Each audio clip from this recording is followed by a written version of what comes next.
I'm Sherilyn Skolnicki, and this is Brilliant Balance, the show for working women who are ready to shine. Each week, I bring you ideas, inspiration, and insight on balance, business, and getting it all done gracefully. You ready? Let's be brilliant. This is episode 307 of the Brilliant Balance podcast.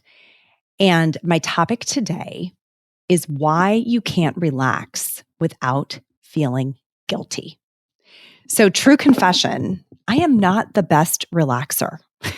That may be the understatement of the century. My family would probably tell you that relaxing is not my natural state.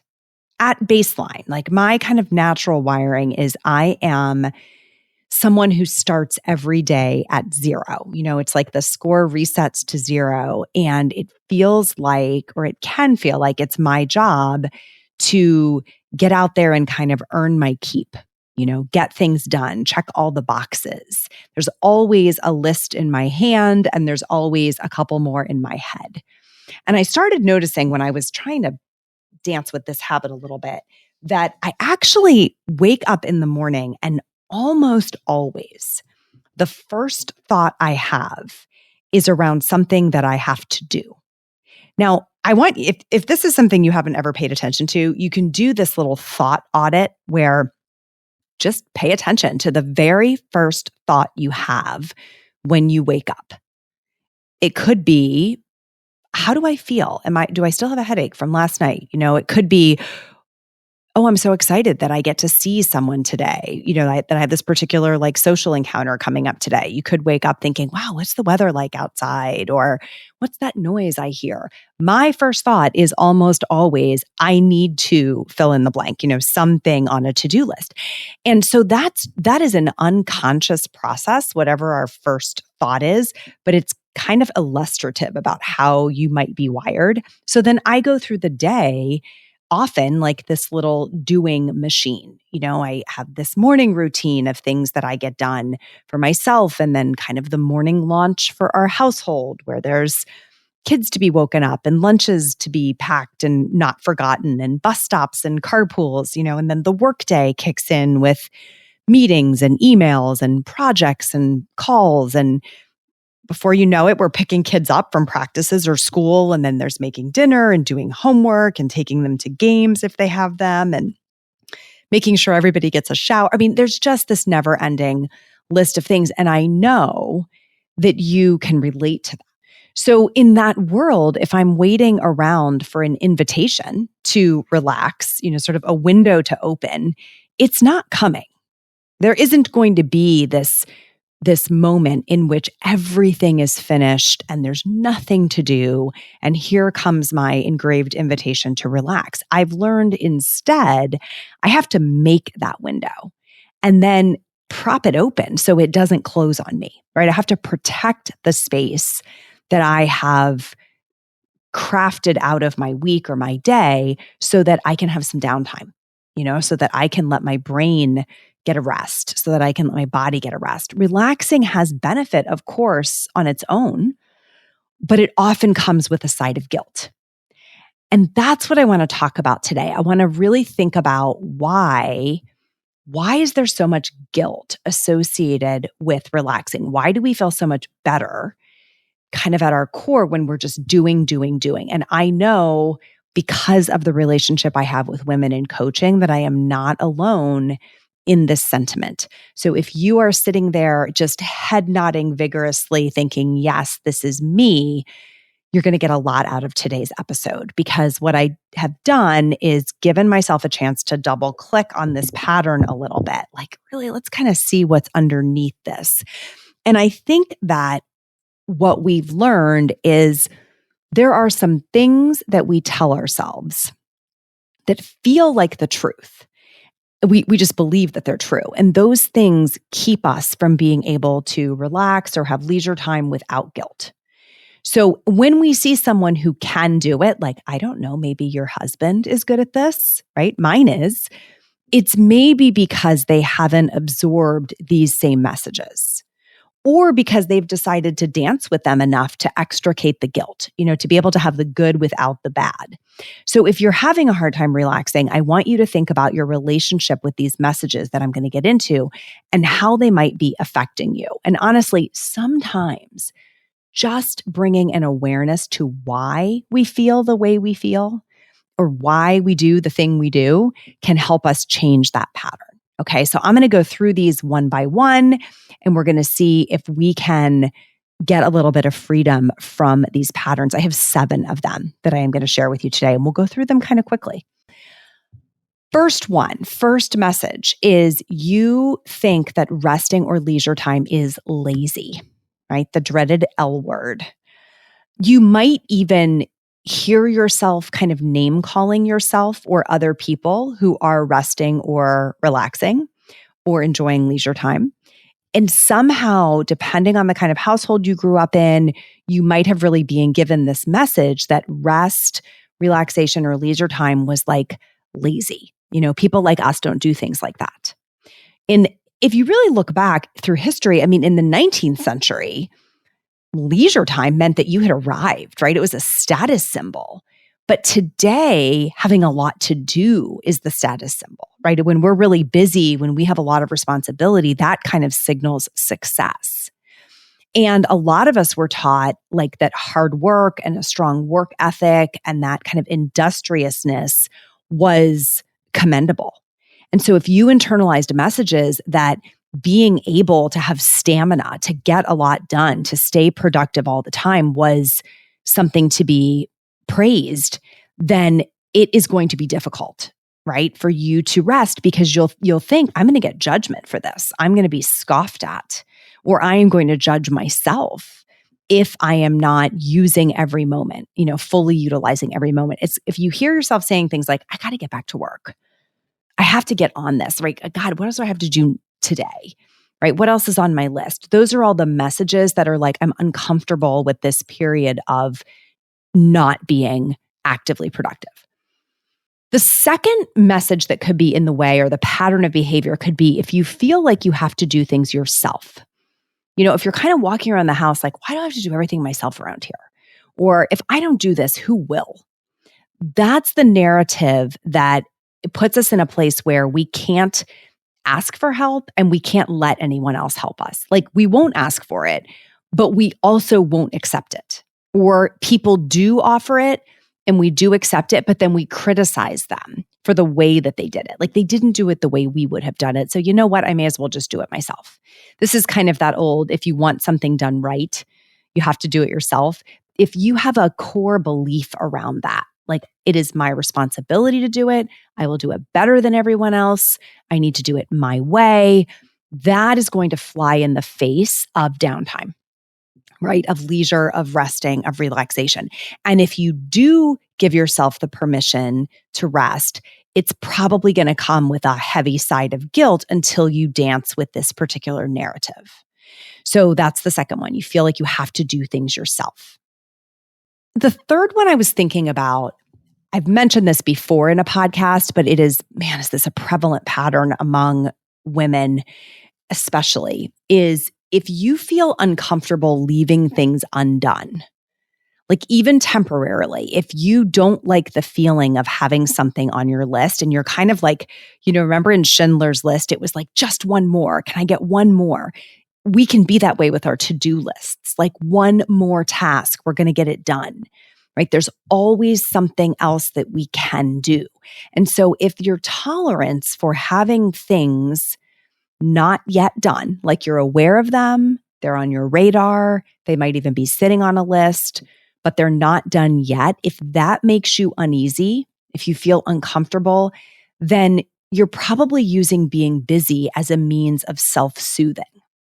And that's the pattern that we have to dance with, right? Are we able to find other ways to soothe ourselves? Can we build a comfort level, a tolerance for some things that we're going to do later after we've had a little downtime, right? That's a new skill for a lot of us. And I think when you bring, again, your awareness to it, you're getting to the first moments of having a prayer, of being able to dance with it and maybe kind of relate to that pattern in a different way. Hi, it's Cheryl Ann. Thanks for listening.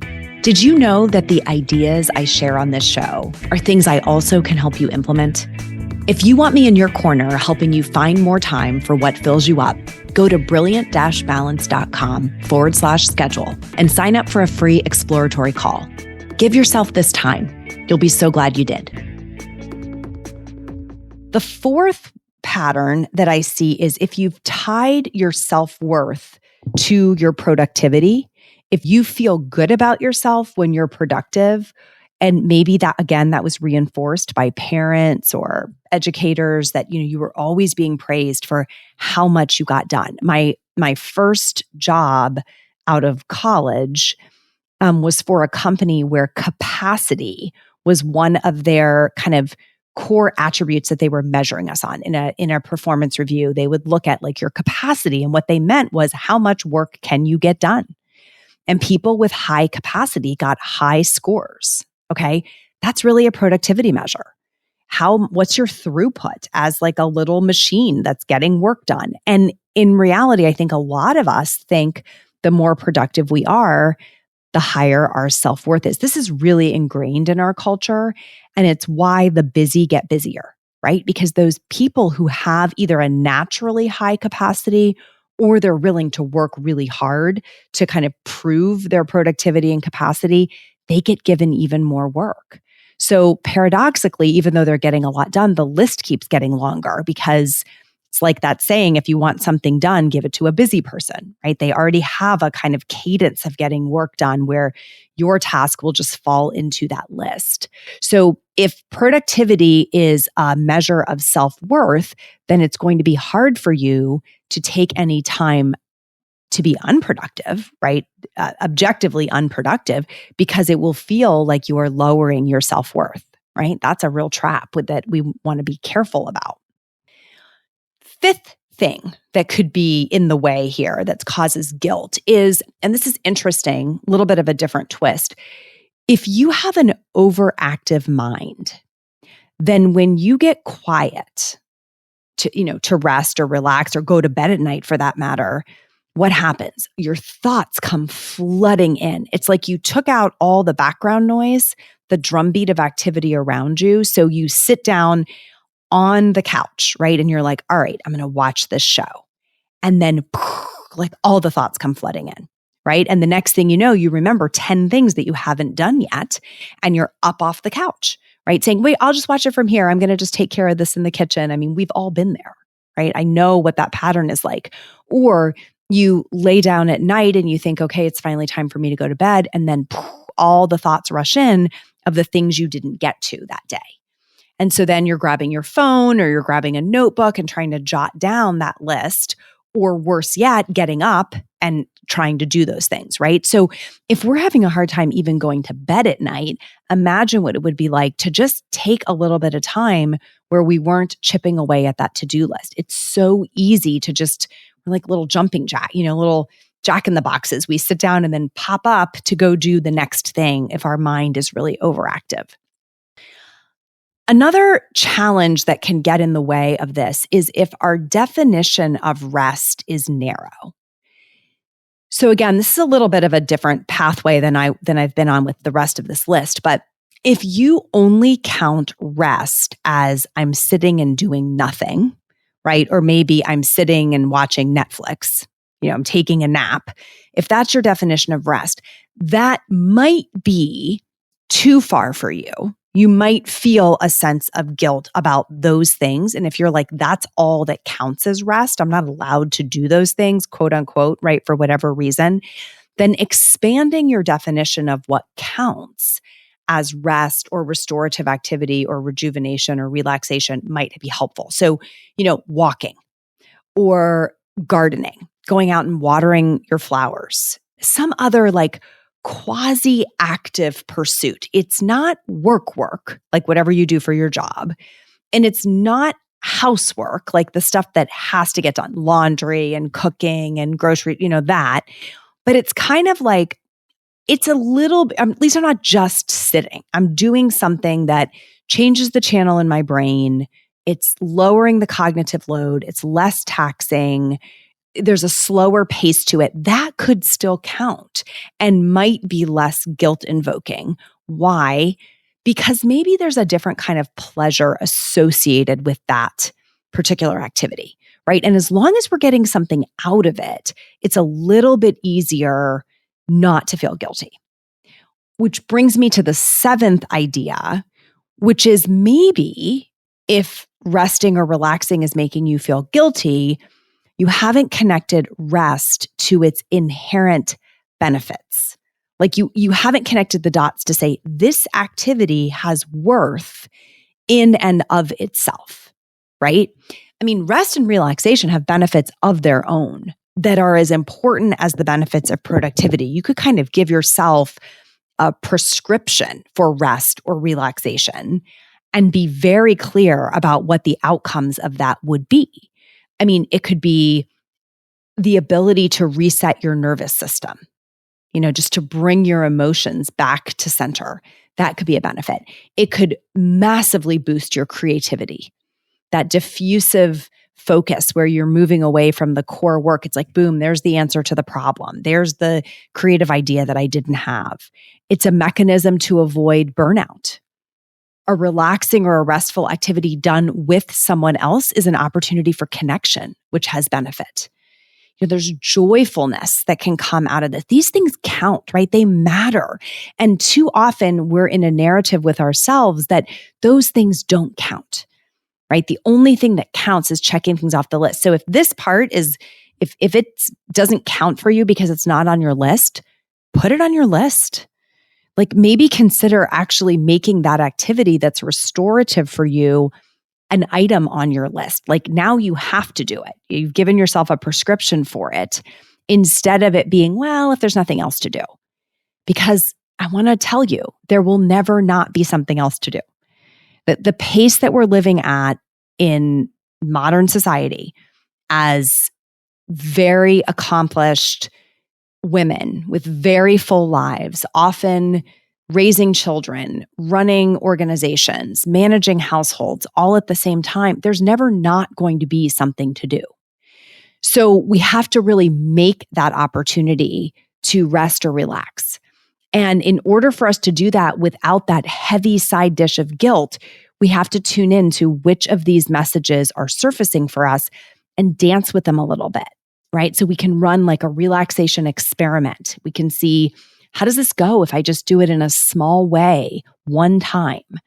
Do I get benefit? Do I feel the benefit? Then maybe I can expand that to a little bit more time and maybe some different methodologies. So I'm going to recap these 7 thought patterns for you, right? That might be in the way. So you can sort of audit your own thoughts and see which ones are popping up when you're trying to give yourself that opportunity for some downtime. The first is if you think that resting or leisure time is lazy, then that's probably in the way. Second one would be you feel like you have to do things yourself, right? If I don't do this, who will?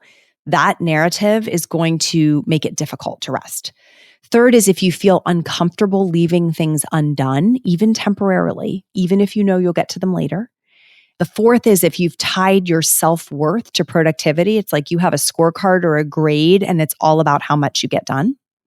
Fifth is if you have an overactive mind, and so there's actually a negative consequence associated with resting, which is, I get flooded with thoughts and I can keep those at bay if I'm busy. The sixth is your definition of rest is too narrow. And so you're almost making it harder than it has to be by not counting enough things as rest. And the last is if you haven't connected rest to its inherent benefits, if you don't see that there's worth in and of that, in that activity in and of itself, it can be more difficult to give yourself the permission to have some downtime, to rest, to relax, to rejuvenate. And I will tell you that what I see in my work with women at this life stage, particularly women at midlife, again, kind of big responsibilities at work, big responsibilities at home, is that learning to do this, learning to take time out of the race and kind of catch our breath and do something that lights us up even if it's in small doses, is powerfully transformative. And that's why I want this for you as much as I want it for myself. I have absolutely had to unlearn some of these very same narratives, and I'm still unlearning them, right along with you. I get up every day saying, how am I going to give myself permission? Where is it going to happen? And how am I going to hold myself accountable to that so that I can build this muscle, build this habit to have more downtime that's really delicious. And I'm coming to really treasure those times in my own week where I give myself the permission to do that. And I hope that you do as well. So that is all for today, my friends. Until next time, let's be brilliant.